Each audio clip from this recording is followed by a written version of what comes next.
Okay, so now we'll get into the question portion. I have questions for each one of you. And remember, you'll have 3 minutes to respond. So the first question is for Yehuda. So Yehuda, what exactly does alternative peace activism mean, and how does alternative peace activism differ from regular peace activism? Okay.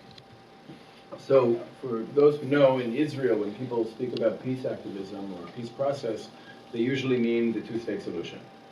The concept of peace or shalom in Israeli society is almost synonymous with this notion of two states.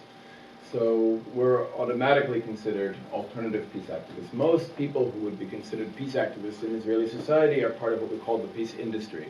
People who actually make their livings from promoting a two-state solution while collecting money from foreign governments who want to see a two-state solution.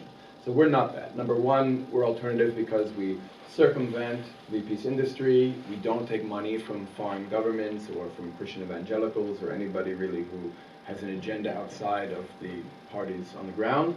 And we reject the two-state solution. That's the first reason why we're alternative. The second reason we're alternative is because we don't believe that peace is going to be achieved by bringing the quote-unquote moderates together. The westernized diplomats from Tel Aviv and Ramallah sitting together and signing an American piece of paper will not bring us peace. In our view, the only way to really bring peace is to bring those driving the conflict together, those who are living the aspirations of their peoples, those who are willing to fight, kill, and die for that which is important to them, and deeply important to them. What we call the extremists on both sides. And that's the second reason we're alternative, because we believe that the most radical actors in the conflict need to be put in the position, put in the roles of peacemaker. And number three, we don't believe that peace can be achieved through forcing both sides to compromise on things that are deeply important to them. And that's kind of the default position. Most people assume peace means you want this, you want that, both of you are going to have to get less than what you want and meet somewhere in the middle to kind of compromise and move towards each other. I don't think that will work. I can speak for myself, probably Baruch and a lot of people like me, and probably many people on the Palestinian side as well. If there is some kind of diplomatic solution imposed that makes me feel like I've lost something important to me, I'm not done fighting. And there are a lot of people like me who are not done fighting. Therefore, we need to create a peace that acknowledges that we both want things that are deeply important to us, things we can't compromise on. We have to unpack the grievances and aspirations of both peoples. We have to recognize that both peoples are really living in two different movies. There's a Palestinian narrative and an Israeli narrative, and they're very, very different stories. And we need to create a bigger story that's inclusive enough to encompass both ostensibly rival stories and try to create one solution between the Mediterranean and the Jordan that allows both of us to experience ourselves as full winners in the respective movies we're living in. You have 3 more seconds. I'll reserve that time for later. Noted. Does anyone have a comment on that? Well, I mean, I would add just that third point that Yehuda talked about. I think it's very important to really understand this point. And the idea is that, as a Palestinian, I would say we were told that for us to be able to have a state, we have to compromise on everything, including the biggest thing for us, which is the right of the return of the refugees.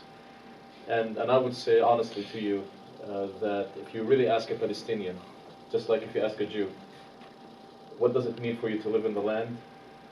We get the same answers. The whole thing is mine. And this has been the point where people looked at it and said, well, we cannot move forward from that point. And I think for us, what we're saying is that this is the point where we start engaging. This is the point where we can actually build and move forward. I would say that I have never been as Palestinian as I want to be, except when I sit next to this guy. Until this point, everything, well, not until this point, but maybe a few years back, everything was about what do we need to compromise to get the state? What do we need to compromise to end the military occupation? What do we need to give up for some sense of security and calmness for us? And now this new energy coming out and saying, no, actually, I can sit with this guy and get everything that I want as a Palestinian and give him everything that he wants as an Israeli Jew. Can I have one additional comment? Yes. I think this kind of relates to what I was trying to allude to in the beginning, is that we have this idea that we need to impose a framework or a mindset or a way of thinking about or conceptualization of something in order to a mass amount of people to understand it. So at the time period that we had Oslo come out, what was going on at the time was you had a massive, what we now call Balkanization. Or when the Soviet Union collapsed, we had the Federation of the former Soviet Union states. And this idea was, well, just give them a country. That'll answer everything. They didn't have a country under the Soviet Union. Let's give them a country. Let's give them a flag. Let's give them a banner. Let's give them this and that, and an anthem. And they'll be happy. We'll be happy. We can do trade and blah blah blah. And the problem is that we think that this works everywhere at all times. That this is a solution. And we take that idea and we look at Israel and Palestine and we go, well, just cut it up and just, each one will have their side. They'll each lose something. And they've tried to frame it from a point of view that's foreign to most Palestinians and most Israelis. Oh, we need to give Palestinians flags and a national anthem and a day of independence. And most Palestinians, they don't even know what the Day of Independence is. Just being honest, I think we have two actually. You do have two. You have the one for 194 and you have the one for 88. And so you take these concepts of what Westerners see as statehood, this idea of statehood, and we basically superficially impose it on somebody else who we've had minimal contact with in our experience, in our life as a country. We basically say, no, this is a state. If you don't have this, you're not really a state. And Palestinians, I see when I was living there, a growing awareness of that's not how Palestinians see a state. They see a state as something that guarantees, protects, and advances their rights. Their rights to exist, their rights to citizenship, their rights to be equal under the law, and their rights for equal opportunity. Statehood does not, Statehood does not guarantee that in the way that we conceptualize it and perpetuate it on Palestinians. There. Thank you. No problem. Okay. Comment or should I move on? Okay. So the next question is for Sami. What do you mean by the term occupation to describe the situation for Palestinians in the West Bank and Gaza? What are the implications? Okay. Well, there has been a transition in my understanding and interpretation of the term occupation. So as I said before in my introduction, growing up, the concept of occupation was that was preventing us as Palestinians from establishing what we were told, again, is the only solution that is available for us to be able to sustain our identity as Palestinians, which is establishing an independent state in the West Bank, Gaza Strip, and East Jerusalem being the capital of the state of Palestine. So for me, I would say until 2004, 2005, that was it. Occupation was a foreign colonialist military power that was controlling my land that was promised to me by United Nations resolution, by the international community, by my own leadership, and by Israeli politicians, that this is where you will establish your state and live happily ever after. That the concept now has shifted. So I go from what I call a big O occupation to a small O occupation. And the small O occupation is, I would actually refer to it more as oppression now. And oppression for me means the denial of my full equal rights as a Palestinian living in the land, as a non-Jew living in the land, or a non-Israeli living in the land. So for me, I look at it more as a shift where it has moved from my struggle for liberation, in a non-violence term, what I would call a Gandhian struggle, which is Gandhi liberating India from the foreign colonialists, to a Kingian, which is what was here in the United States, which is a civil rights struggle, to saying how can I define an occupation as the suppression and denial of my full equal rights in the land, struggle to achieve those rights in the land. And so this is where the shift of occupation. So for me it's more similar to the US civil rights struggle, more similar to the South African struggle than a colonialist liberation movement. Thank you. Are there any comments from that? Yeah, I would just comment that in my experience, I was actually surprised initially when I started working with Palestinians. I remember this one experience I had. We were somewhere in Judea, and this Palestinian we were talking to kept using the word occupation over and over again, and I was getting offended by the word, because I think in the movie Israelis are living in, like if somebody were to read Haaretz and see the word occupation, what it usually means is a Jewish presence in the West Bank, Jews living in the West Bank, Israel controlling the territory. And when I hear people talk about ending that, I hear that as I'm going to be thrown out of my home. and all my neighbors will be thrown out of their homes, and we're not allowed to live in what we consider to be the cradle of Jewish civilization. So I remember asking this guy, do me a favor, define that word for me. And he went on to list a number of grievances, checkpoints, walls, restrictions on freedom of movement, being forced to live under a military bureaucracy that really controls all aspects of life without any ability to influence the systems that he lives under. And that made sense to me. I would be against that as well.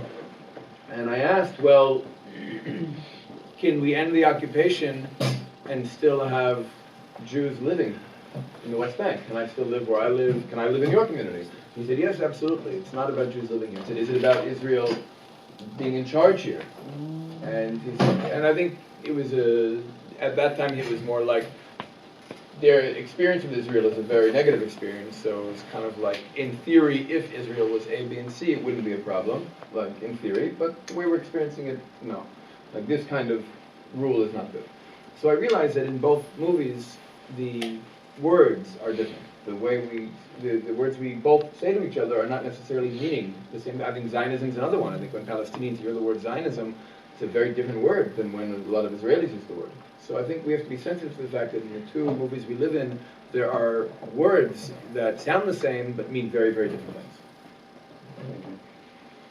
Any other comments before we move on? Thank you for letting us come in late. No problem. No problem. Okay, the next question is for Baruch. How would you say Jews living in the territories are experiencing the status quo? Would you say they identify more as aggressors or victims in the conflict? I don't think there's any Jews living in the territories that identify as aggressors. I have 7 stitches in my head. I've been to so many funerals of friends. My wife's cousin, Chaim Mizrahi, when he was looking to get married, so we went and talked to him to come to live in Beit. And he started to buy eggs from an Arab egg farm across the street from Beit. And then one day when he went there, he didn't come back, and he was murdered by people at the egg farm. He was the first Jew to be murdered after the handshake on the White House lawn on September 13, 1993. And the 3 people who murdered him were on the list to be policemen of the Palestinian Authority. And so we feel like the entire world and the West is ganging up against us, telling us that we can't live in our ancient ancestral homeland and realize the dream of returning to our homeland. And not only can I live there, but if they were to come and say, okay, you can live there, just we think it should be a Palestinian state. But they actually have the audacity, the chutzpah, to come and say, no, we're going to ethnically cleanse Judea from the Jews that live there.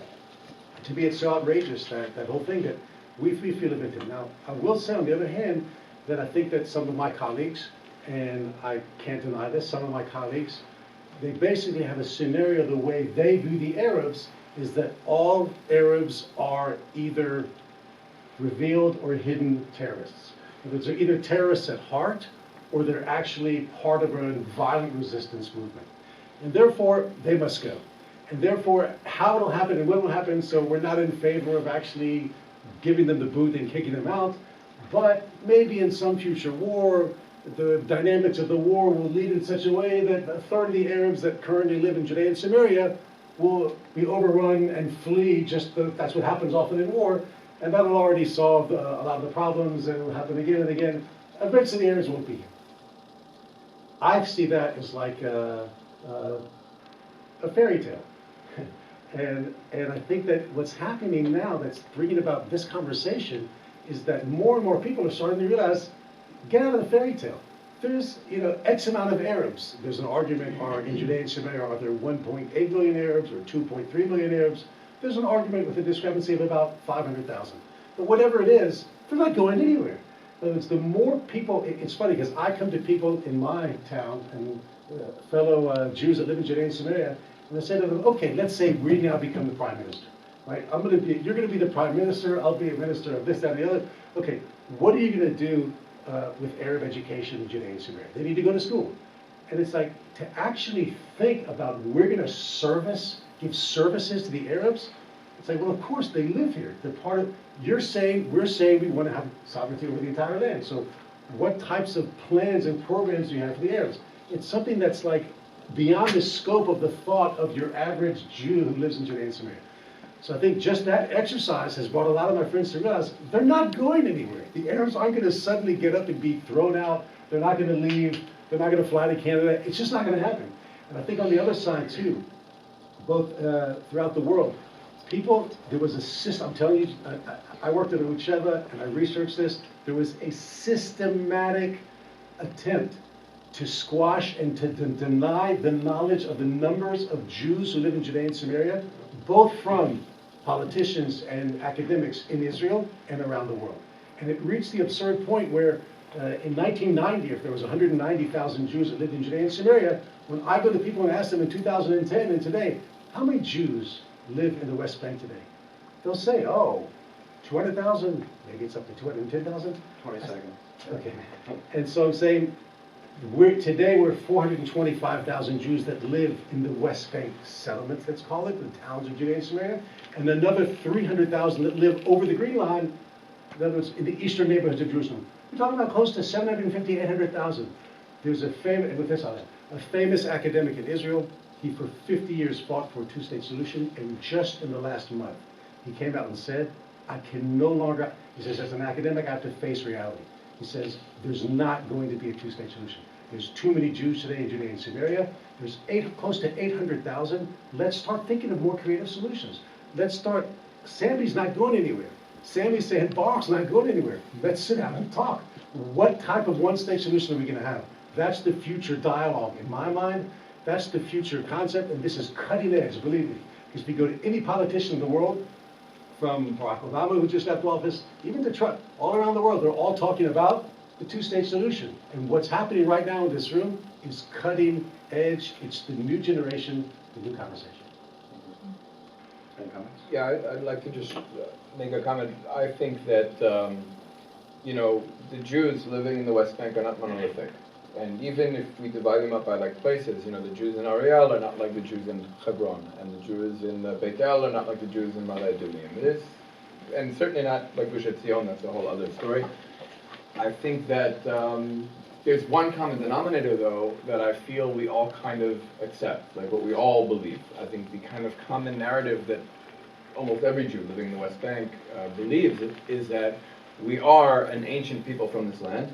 We were unjustly displaced against our will, but somehow we managed to return against all odds thousands of years later. Now the international community wants to displace us again. We're determined to resist, but the only way we know how to resist is through populating as many mountains in the West Bank as possible in order to make it impossible to move us. And we haven't figured out any method of resistance better than that. And that's what we've been seeing, I think, in the last number of years, these fights over, different villages and towns in different places that have been demolished or threatened to be demolished, and land ownership disputes.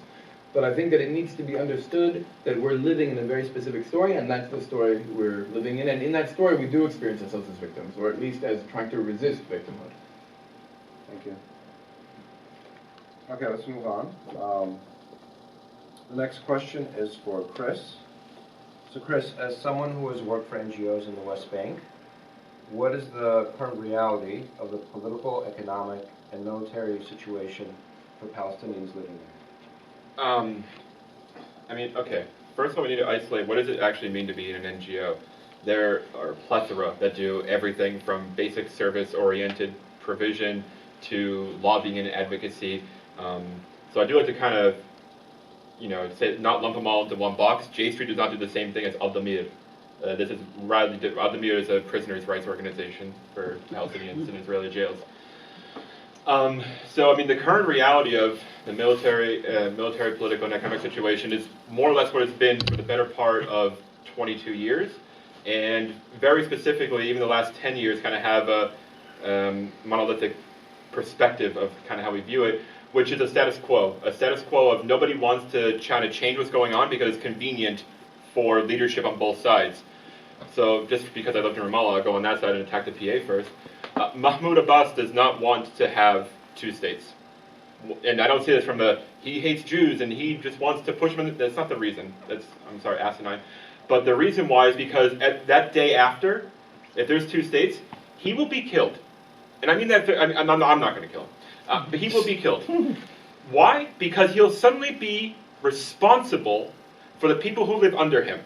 And those people have been for 20 years told, just wait, it'll get better. When we have power, we'll solve everything. When we get to that point, we'll be the leaders and we'll have a state and this and that. And he won't be able to provide any of it. The international aid will go. Investment that has been there for the past 20 years in fluctuations will go. And so he'll simply be a head of state of an impoverished dependency on international aid economy that is bound to fail. And there's not enough economic opportunity or current existing structures, infrastructure, to actually create a viable economy for Palestinians in the West Bank and Gaza. Even if you were to have that awesome monorail that Alan Dershowitz talks about all the time from Hebron to Gaza City, it doesn't matter. There's not a viable economy there because of, for the better part of 60 years, there's been a military occupation on at least 61% of the land of the West Bank, and there's been a great strangulation of local economy by the Palestinian Authority. They don't actually help benefit or give advantages to or promote Palestinian businesses. They promote their friends being the head of being businesses. The head of Paltel is Mahmoud Abbas's son. The head of Wantaniya is another relative of Abbas. Wantaniya is a cell phone company, Paltel's a telecommunications company. Jawal, who runs Jawal now? It's all the same. So it's all the same. What's the difference? It's all relatives and friends. It's nepotism 101. It's despotic behaviors. And so that's why Mahmoud Abbas does not want a two-state solution. He says it, he wants it, deep down he doesn't. For Netanyahu, it's very convenient what's going on, and for most Israeli politicians, what's going on is very convenient because it allows Israel to kind of have this duality of being the victim of a situation or the victim of circumstances, getting international aid, getting money from the United States, getting support from the United States and the UN, all this different kind of stuff, creating strong relationships with a very select number of countries, and pretending to be Western all at the same time. They get to feel like they're part of the club, what I like to call the White Club. It's Western Europe, United States, Australia, New Zealand, Canada. It gets to feel like that's part of the club. And every now and again, when Israel goes a little bit too far in something, those countries make sure that Israel knows its place. No. You occupy this land, you do this and that. No. You're not one of us. Make sure you know your place. And this situation happens all the time. This is why when UN resolutions come up, people say, oh, it's targeted against Israel because they're Jews. No, that's not what it is. Israel's trying to play a game in which they cannot win. They're trying to be a Western country and play by the rules of that Western countries actually follow, not what they preach to follow. And then, when it comes down to it, they get treated exactly for how they present themselves. The United States can get up and say, we don't do anything wrong. And no one's going to question the United States. Everybody needs the United States to get the world flowing. 20 seconds. But for Israel, the world doesn't need Israel economically. It doesn't need Israel militarily. So it can come down on Israel as quickly and as easily as it wants to at all times and make sure that they know their place within the spectrum of world politics. And so for me, I'll just leave it at that because I'm sure we're going to talk more. Thank you. Any other comments from the panel? Okay.